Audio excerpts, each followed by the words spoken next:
Hello friends, स्वागत है आपका इस वीडियो में। फ्रेंड्स, इस वीडियो में हम लोग एक्सरसाइज 8B का 5 से लेके 9 तक का क्वेश्चन सॉल्व करेंगे। तो चलिए स्टार्ट करते हैं। देखिए 5 में है right the numerical coefficient of. इसमें आपको सबका कोफिशिएंट लिखना है। और कोफिशिएंट कौन सा लिखना है? देखिए क्या लिखा हुआ है, न्यूमेरिकल। न्यूमेरिकल मतलब कि नंबर। तो इसमें जो भी नंबर होगा वो आपका कोफिशिएंट हो जाएगा। तो चलिए देखते हैं। तो पहला में है ए बी। तो ए बी में न्यूमेरिकल कोफिशिएंट क्या हो जाएगा? न्यूमेरिकल कोफिशिएंट हो जाएगा 1, क्योंकि ए बी में 1 से मल्टीप्लाई करेंगे तब क्या आएगा? ए बी ही आ जाएगा। तो इसका न्यूमेरिकल कोफिशिएंट क्या हो जाएगा? 1 हो जाएगा। ठीक है। फिर दूसरा में है -6BC। तो इसका न्यूमेरिकल कोफिशिएंट क्या होगा? देखिए न्यूमेरिकल मतलब कि नंबर, तो इसमें नंबर क्या है? 6 है। और 6 किस में है? माइनस में है, तो -6 हो जाएगा इसका न्यूमेरिकल कोफिशिएंट। फिर तीसरा में देखिए 7XYZ है। तो इसका न्यूमेरिकल कोफिशिएंट 7 हो जाएगा, क्योंकि इसमें नंबर 7 है। ठीक है। फिर चौथा में देखिए -2XQY⁻2Z है। तो इसमें न्यूमेरिकल कोफिशिएंट क्या हो जाएगा? -2 हो जाएगा, क्योंकि इसमें न्यूमेरल -2 ही है। ठीक है। तो इस तरह से आपको बनाना है। किसी किसी को कोफिशिएंट का मतलब ही नहीं पता होगा। तो कोफिशिएंट का मतलब क्या होता है? कोफिशिएंट का मतलब होता है फैक्टर। ठीक है। और फैक्टर क्या होता है? फैक्टर उसको बोलेंगे जिस से कोई नंबर डिवाइड हो जाता है वो उसका फैक्टर हो जाता है। जैसे ये 7 है। ठीक है। तो 7 जो है वो किस किस से डिवाइड हो जाएगा? 1 से हो जाएगा और 7 से हो जाएगा।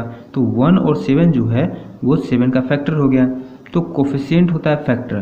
तो देखिए -6BC है, तो इसका फैक्टर क्या हो जाएगा? जिस से ये कट जाएगा वो उसका फैक्टर हो जाएगा। तो -6BC किस किस से कट जाएगा? -6 से कट जाएगा, B से कट जाएगा और C से कट जाएगा। तो ये तीनों जो है वो -6BC का फैक्टर है। फैक्टर मतलब कोफिशिएंट है। तो इसमें पूछा है न्यूमेरिकल कोफिशिएंट, मतलब कि नंबर वाला कोफिशिएंट बताना है। तो इन तीनों में से नंबर कौन है? नंबर 6 है।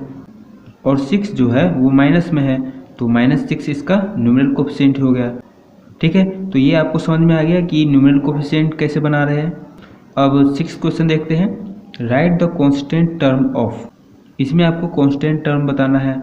तो पहले कांस्टेंट टर्म समझ लेते हैं कि ये होता क्या है। तो देखिए दो तरह का टर्म होता है, एक तो होता है वेरिएबल और दूसरा होता है कांस्टेंट। तो देखिए वेरिएबल किसको बोलते हैं? जिसका वैल्यू फिक्स ना हो उसको वेरिएबल बोलते हैं, और जिसका वैल्यू फिक्स होगा उसको कांस्टेंट बोलेंगे। तो किसका वैल्यू फिक्स नहीं होगा? तो जितना भी ये जो है ना PQR ABCD XYZ, इन सब का वैल्यू फिक्स नहीं होता।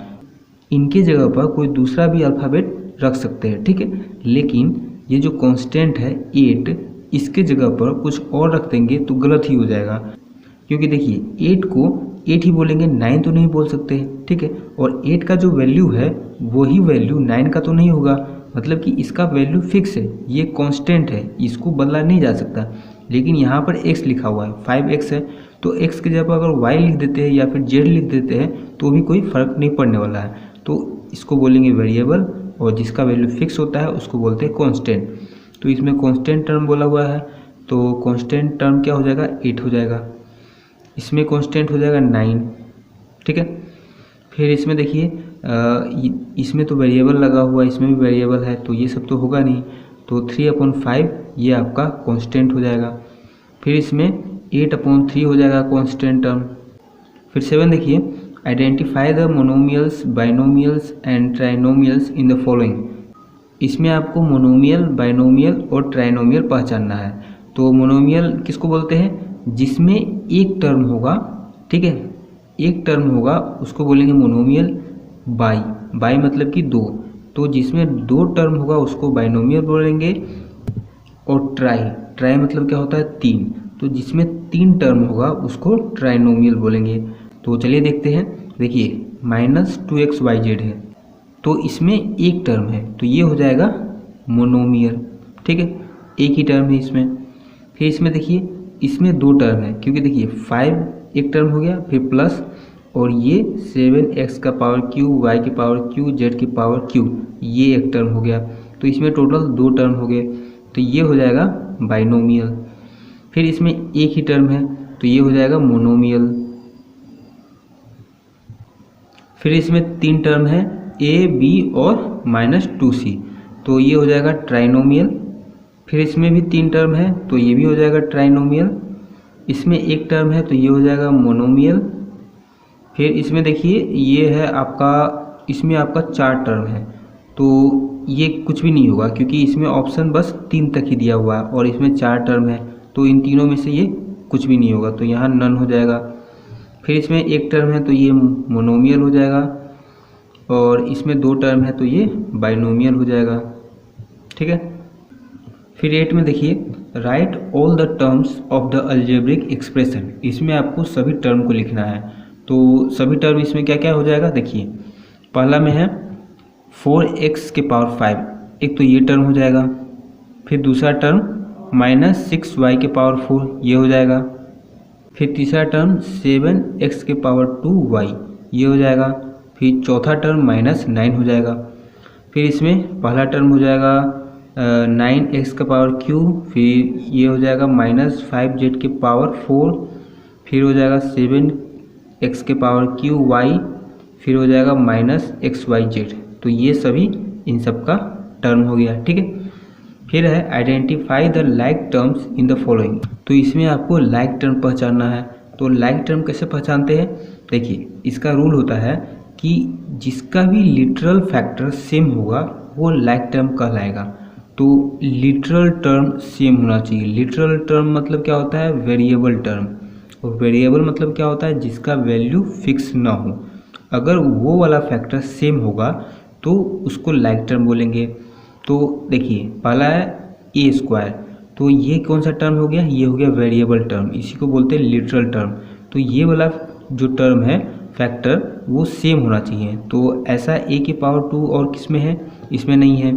इसमें देखिए ए की पावर 2 सेम है, तो ये ए के पावर 2 और -2 ए के पावर 2 जो है ये आपका लाइक टर्म हो जाएगा, क्योंकि इसका जो वेरिएबल वाला फैक्टर है वो सेम है, ठीक है, और किसी में नहीं है, तो ये दोनों लाइक टर्म हो जाएगा, ठीक है। फिर दूसरा में देखिए x है, इसमें वेरिएबल फैक्टर क्या है, x है, तो x खोजेंगे और किसी में नहीं है, ठीक है, तो ये तो नहीं हो पाएगा। फिर xy है, तो और किसी में है क्या xy, और किसी में नहीं है, तो इसका भी लाइक टर्म नहीं हो पाएगा। फिर है yz, तो और खोजेंगे कि yz किस में है, तो इसमें भी yz है, तो वेरिएबल टर्म सेम सेम हो गया ना, तो ये दोनों लाइक टर्म हो जाएगा। एक तो -yz और 1/2zy, ये दोनों लाइक टर्म हो जाएगा, ठीक है। फिर तीसरा है -2xy की पावर 2, तो लिटरल मतलब कि वेरिएबल टर्म xy की पावर 2 है, तो और चेक करेंगे किस में है, तो xy की पावर 2, तो y की पावर 2 इसमें है, ठीक है, x है और y की पावर 2 है, तो दोनों में वेरिएबल टर्म सेम है, तो ये 5y की पावर 2x और -2xy की पावर 2 ये दोनों लाइक टर्म हो जाएगा, ठीक है। फिर 4 में देखिए इसमें खोजेंगे, तो पहला है ABC, तो ABC किस में है, इसमें नहीं है, इसमें किसी में नहीं है, तो ये तो नहीं हो पाएगा। फिर दूसरा देखते हैं AB की पावर 2C, तो ये चेक करेंगे कि किस किस में है, तो A है, B की पावर 2 और C, ठीक है, इसमें है, तो एक तो ये हो जाएगा, ठीक है। फिर इसमें देखिए A B की पावर 2 नहीं है, तो ये नहीं होगा। फिर इसमें A B की पावर 2, ठीक है, A और B की पावर 2 है और C भी है, तो एक तो ये हो जाएगा। फिर A B की पावर 2 इसमें नहीं है, फिर A B की पावर 2C इसमें भी है, तो ये और ये क्या हो जाएगा, लाइक टर्म हो जाएगा, क्योंकि इसका जो वेरिएबल फैक्टर है सब सेम है, तो टोटल 4 हो गए, ये सभी लाइक टर्म हो जाएगा, ठीक है। तो इसी के साथ ये एक्सरसाइज कंप्लीट हो गया। मिलते हैं नेक्स्ट वीडियो में, तब तक के लिए धन्यवाद।